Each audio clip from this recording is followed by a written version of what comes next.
ಇನ್ನು ವಿವಿಧ ಜಿಲ್ಲೆಗಳಲ್ಲಿ ವರುಣನ ಅವಾಂತರ ಮಿತಿ ಮೀರಿದೆ. ಚಿತ್ರದುರ್ಗದಲ್ಲಿ ಶಾಲಾ ಆವರಣಕ್ಕೆ ಜಲದಿಗ್ಬಂಧನ ವಿಧಿಸಿದ್ರೆ ತುಮಕೂರು, ಚಿಕ್ಕಮಗಳೂರಿನಲ್ಲೂ ಅವಾಂತರ ಸೃಷ್ಟಿಸಿದೆ. ಚಿಕ್ಕಬಳ್ಳಾಪುರ, ಉಡುಪಿ, ಮೈಸೂರು, ಬಳ್ಳಾರಿಯಲ್ಲೂ ಭಾರೀ ರಗಳೆ ಸೃಷ್ಟಿಯಾಗಿದೆ. ಅದರ ಕಂಪ್ಲೀಟ್ ರಿಪೋರ್ಟ್ ಎಲ್ಲಿದೆ?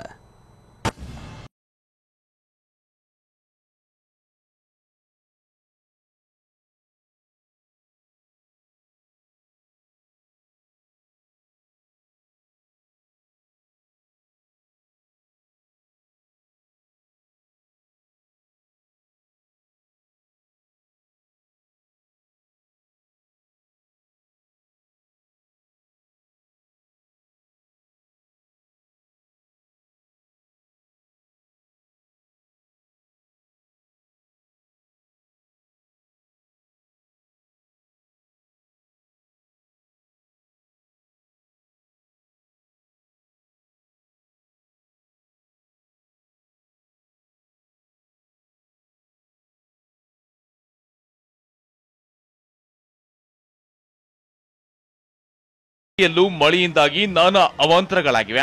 ಗುಬ್ಬಿ ತಾಲೂಕಿನ ಕೆಂಚನಹಳ್ಳಿ ಬಳಿ ನೀರಿನ ರಭಸಕ್ಕೆ ಡಾಂಬರ್ ರಸ್ತೆ ಕೊಚ್ಚಿ ಹೋಗಿದ್ದು ಹಳ್ಳಿಗಳ ಸಂಪರ್ಕ ಕಡಿತಗೊಂಡಿತ್ತು. ಗ್ರಾಮಸ್ಥರು ಊರಿಂದ ಊರಿಗೆ ತೆರಳಲು ಪರದಾಡುತ್ತಿದ್ದಾರೆ.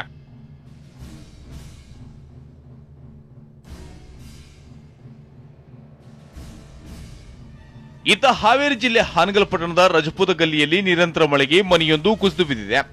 ಮುಂಜಾಗ್ರತೆಯಿಂದ ಮನೆ ಖಾಲಿ ಮಾಡಿದ್ರಿಂದ ಅನಾಹುತ ತಪ್ಪಿದ್ದು ಮನೆ ಬೀಳುವ ದೃಶ್ಯ ಮೊಬೈಲ್ನಲ್ಲಿ ಸೆರೆಯಾಗಿದೆ. ಇತ್ತ ಕಾಫಿನಾಡ್ನಲ್ಲಿ ನಿರಂತರ ಮಳೆ ಆಗ್ತಿದೆ. ಚಿಕ್ಕಮಗಳೂರು ಜಿಲ್ಲೆ ಮೂಡಿಗೆರೆ ತಾಲೂಕಿನ ಕೂವೆ, ಮಾಳಿಗೆನಾಡು ಗ್ರಾಮಗಳ ಮಧ್ಯೆ ಬೃಹತ್ ಮರ ರಸ್ತೆಗೆ ಬಿದ್ದಿತ್ತು. ಮಳೆ ನಡುವೆಯೇ ಮರ ಕಡಿದು ಸ್ಥಳೀಯರು ಸಂಚಾರಕ್ಕೆ ಅನುವು ಮಾಡಿಕೊಟ್ರು. ಇತ್ತ ಶೃಂಗೇರಿ, ಕೊಪ್ಪ, ಎನ್ಆರ್ಪುರದಲ್ಲಿ ಮಳೆಯಿಂದಾಗಿ ವಿದ್ಯುತ್ ಸಂಪರ್ಕ ಕಡಿತಗೊಂಡಿದೆ. ಇತ್ತ ಉತ್ತರ ಕನ್ನಡ ಜಿಲ್ಲೆಯ ಭಟ್ಕಳದಲ್ಲಿ ವರುಣನ ಆರ್ಭಟ ಜೋರಾಗಿದೆ. ಭಟ್ಕಳ ನಗರದಲ್ಲಿರುವ ಶಂಶುದ್ದೀನ್ ಸರ್ಕಲ್ ಜಲಾವೃತಗೊಂಡಿದ್ದು ವಾಹನ ಸವಾರರು ಪರದಾಡುವಂತಾಗಿದೆ. ಇನ್ನೊಂದೆಡೆ ಭಾರೀ ಮಳೆ ಹಿನ್ನೆಲೆಯಲ್ಲಿ ಸಾರ್ವಜನಿಕರು, ಪ್ರವಾಸಿಗರು ಸಮುದ್ರಕ್ಕೆ ತೆರಳದಂತೆ ಜಿಲ್ಲಾಡಳಿತ ಮುನ್ಸೂಚನೆ ನೀಡಿದೆ.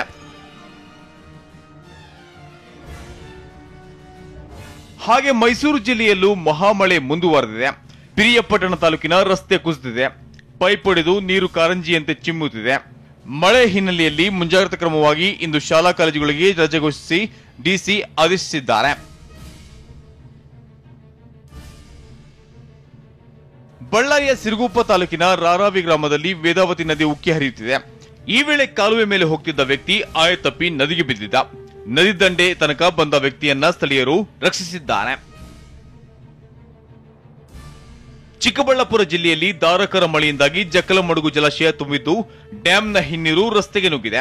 ಹೀಗಾಗಿ ರಸ್ತೆ ಜಲಾವೃತವಾಗಿದ್ದು ವಿದ್ಯಾರ್ಥಿಗಳು ಹಾಗೂ ಸಾರ್ವಜನಿಕರು ರಸ್ತೆ ದಾಟಲು ಪರದಾಡಿದ್ರು. ಇತ್ತ ಉಡುಪಿ ಜಿಲ್ಲೆಯಲ್ಲೂ ಮಳೆ ಆರ್ಭಟಿಸುತ್ತಿದೆ.